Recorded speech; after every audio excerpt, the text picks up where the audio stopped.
minta kepada Allah, sholat istikharah, bimbang, misalnya punya 2 pacar, mana yang harus kupilih? Betul nggak? Kalau punya 2 pacar, harus dipilih 1, sholat istikharah. Sholat istikharah itu menentukan mana yang baik di antara yang kedua ini.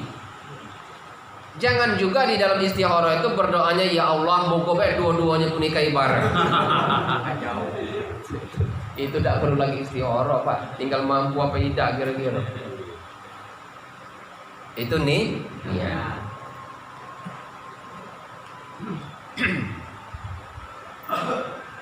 Menurut ulama fikih, kecuali Imam Syafi'i, niat itu boleh dilapaskan sebelum takbir. Baik, sebelum takbir, membimbing hati kita. Hambali, Maliki, ya. Ulama-ulama fikih kecuali Imam Syafi'i melapaskan niat sebelum takbir. Cuman bentuknya sebelum takbir. Usolli fardhul maghribi salasa raka'atin mustaqbilal qiblati adaan imaman atau adaan lillahi ta'ala, Allahu Akbar. Niat dulu baru takbir. Ini menurut ulama-ulama fikih kecuali menurut Imam Syafi'i. Menurut Imam Syafi'i, baca niat itu dimasukkan ketika kita bertakbir. Dimasukkan ketika kita bertakbir, makanya kita sering melihat orang takbirnya agak panjang. Allahu Akbar, ketika dia mengucapkan Allahu Akbar diiringi niatnya tadi bahwa dia usolli fardhul maghribi salasa, diiringi untuk menambah kekhusyukan. Allahu Akbar, dia berniat di dalam hatinya sholat. Itu menurut Imam Syafi'i. Siapa ya?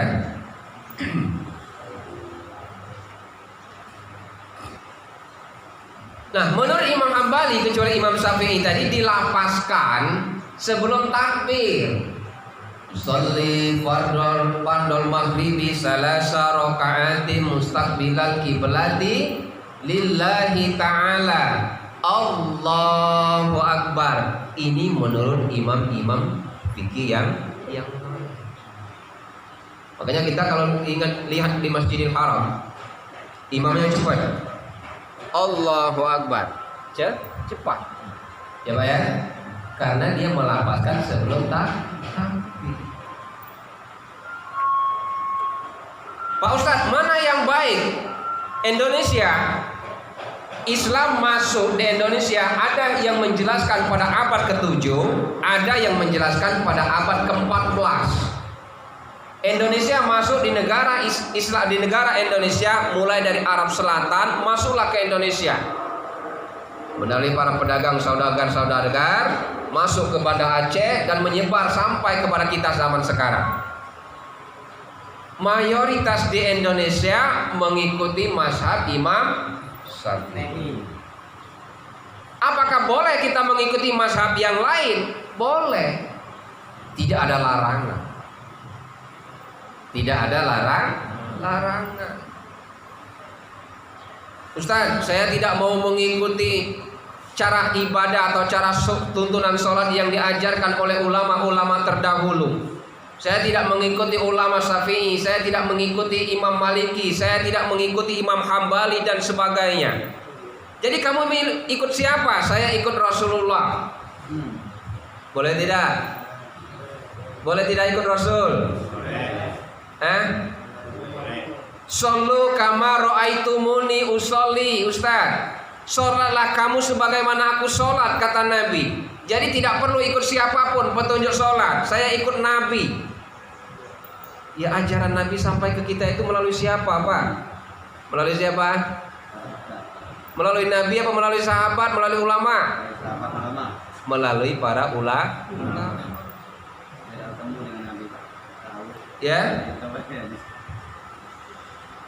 ajaran memang ajaran Nabi. Shollu kama ra'aitumuni usolli. Sholalah kamu sebagaimana aku sholat. Tapi bagaimana ajaran Nabi itu sampai kepada kita sekarang? Dibawa oleh para ulama. Ya Pak ya. Jangan terlalu radikalisme atau intoleransi di dalam pemahaman. Salah kita. Pak, saya mengikuti ajaran agama berdasarkan Quran, tidak mengikuti ajaran yang lain. Betul, boleh tidak? Boleh tidak? Saya mengikuti ajaran agama sesuai yang diajarkan Quran. Baca itu Quran. Bisa tidak baca Quran, Pak? Bisa. Tolong terjemahkan. Bisa tidak? Entar Ustaz, saya lihat tafsirnya, terjemahannya dulu. Siapa yang menerjemahkan Quran? Ulama. Ya. Jadi jangan terlalu intoleransi sehingga membuat kita keterbatasan pemahaman di dalam memahami tentang kemampuan memahami agama.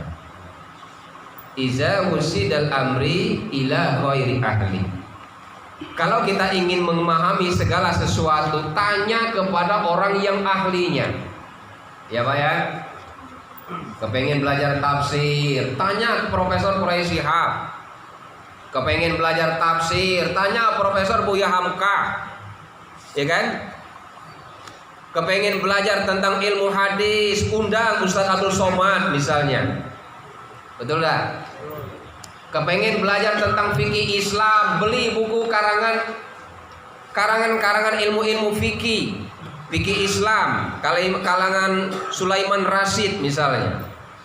Jadi kalau kita ingin belajar segala sesuatu, tanya kepada orang yang ahlinya, Pak.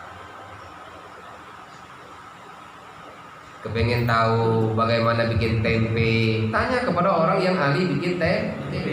Jadi segala sesuatu itu tanya kepada orang yang ahlinya. Itu tentang niat.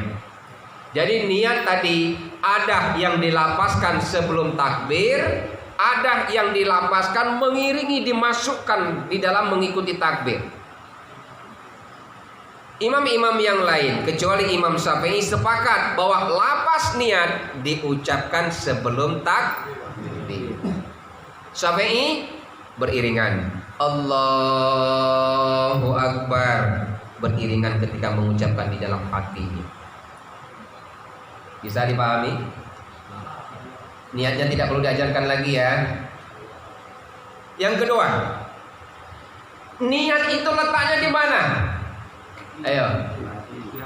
Di ujung bibir, di ujung telinga, di ujung mata, di ujung kaki atau di ujung tangan? Di mana letak niat? Di hati. Betul di hati? Betul di hati? Ustaz, niat letaknya di mana? Di hati. Ada kalimat fuadi dan ada kalimat kolbun atau hati. Fuadi itu hati.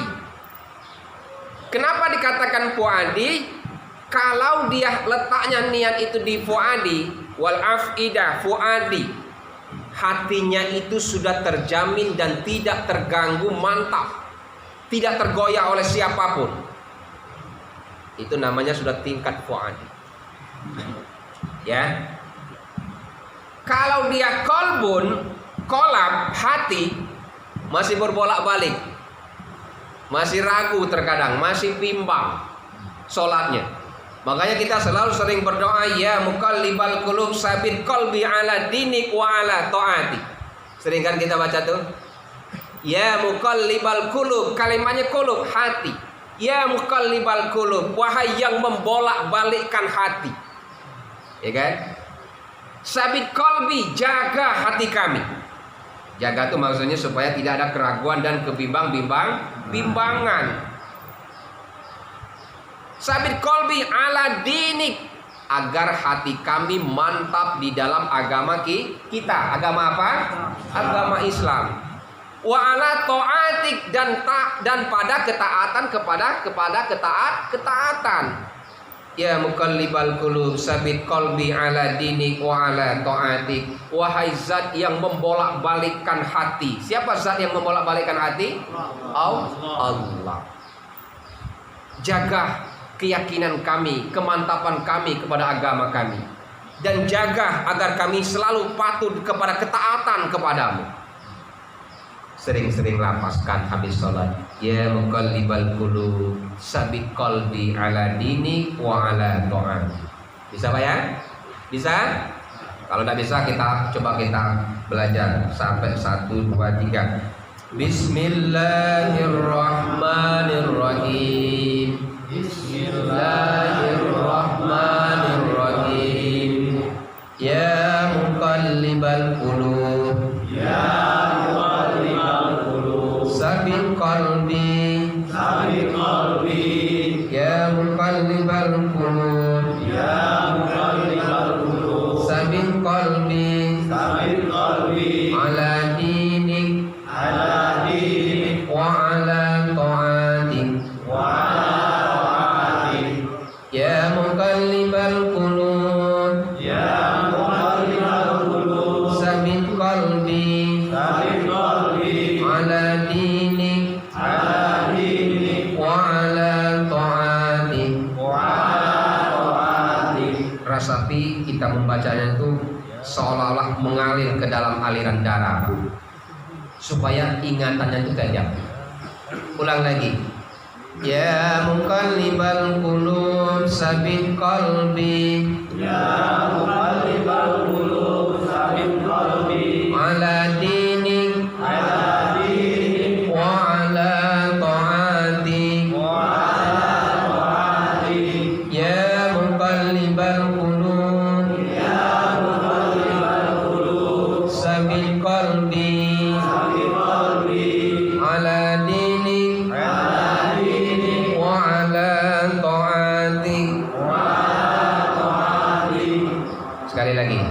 Bismillahirrahmanirrahim. Ya muqallibal qulub, sabit qalbi, ala dinik, wa ala ta'atik. Ya, bareng-bareng. 1, 2, 3. Ya muqallibal qulub sabit qalbi, ala dinik, wa ala ta'atik. Sekali lagi. Bismillahirrahmanirrahim. Ya muqallibal qulub sabit qalbi, ala dinik, wa ala ta'atik. Sekali lagi. Dimulai dari bismillah. 1, 2, 3. Bismillahirrahmanirrahim. Ya muqallibal qulub sabit qalbi, ala dinik, wa ala ta'atik. Ya, bisa bayang? Pelan-pelan.